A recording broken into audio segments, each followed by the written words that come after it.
ஒன்றிய அரசிடம் போராடி பெற வேண்டிய இக்கட்டான நிலையில் இருக்கிறோம் என்பதை வேதனையோடு இங்கே பதிவு செய்கிறேன்.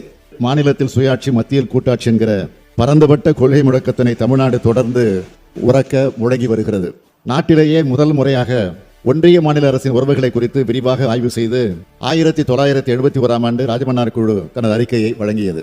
அந்த குழுவின் முக்கிய பரிந்துரைகளை 1974ஆம் ஆண்டு ஏப்ரல் 16ஆம் நாள் இதே சட்டமன்றத்தில் தீர்மானமாகவும் தலைவர் கலைஞர் நிறைவேற்றினார்.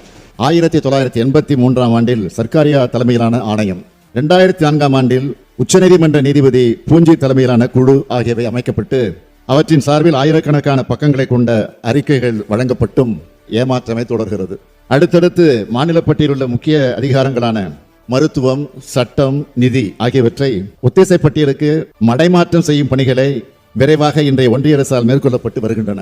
மொழி, இன, பண்பாடு ஆகியவற்றின் தனித்தன்மைகளை உறுதி செய்யும் வண்ணம் கல்வியை மீண்டும் மாநில பட்டியலில் சேர்க்க வேண்டியது இன்றியமையாததாகும். மாநிலங்களின் வருவாய் ஈட்டக்கூடிய அதிகாரம் பறிக்கப்பட்டிருக்கிறது. நாம் பங்களிக்கக்கூடிய ₹1 வரியில் 29 பைசா மட்டுமே நமக்கு நிதி பகிர்வாக அளிக்கப்படுகிறது. இது மிக மிக குறைவு.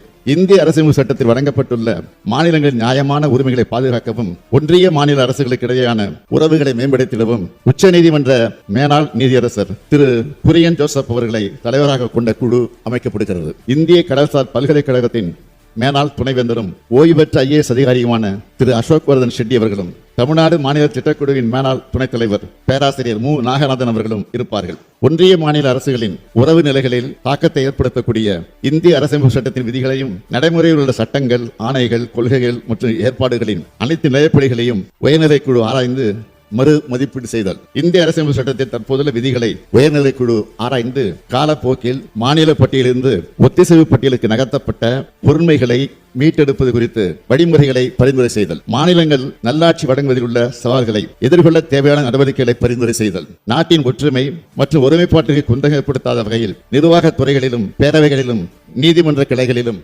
மாநிலங்கள் அதிகபட்ச தன்னாட்சி உரிமை பெற்றிட உரிய நடவடிக்கைகளை பரிந்துரை செய்தல். உயர்நிலைக்குழு இடைக்கால அறிக்கையை ஜனவரி மாத இறுதிக்குள்ளும் இறுதி அறிக்கையை 2 ஆண்டுகளிலும் அரசுக்கு வழங்க வேண்டும் என எதிர்பார்க்கப்படுகிறது. ஒன்றிய மாநில அரசுகளுக்கு இடையேயான உறவுகளை மேம்படுத்திட உயர்மட்ட குழு அமைத்திடுவது தமிழ்நாட்டின் நலன் காக்க மட்டுமல்ல, வேற்றுமையில் ஒற்றுமையின் அடிப்படையில் பரந்து விரிந்த இந்திய திருநாட்டின் அனைத்து மாநிலங்கள் உரிமைகளை காத்திடவே நாம் இன்று இந்த முயற்சியை முன்னெடுத்திருக்கின்றோம். வளம் செழிக்கும் மாநிலங்களை வலிமையான நாட்டில் உருவாக்கிடும் என்ற தெளிவோடு பேரறிஞர் அண்ணா காட்டிய வழியில் முத்தமிழறிஞர் கலைஞர் முன்வைத்த மாநிலத்தில் சுயாட்சி, மத்தியில் கூட்டாட்சி எனும் முழக்கத்தினை செயல்படுத்தி மக்களாட்சி தத்துவத்தினை இந்திய திருநாட்டில் முழுமையாக மலரச் செய்வோம்.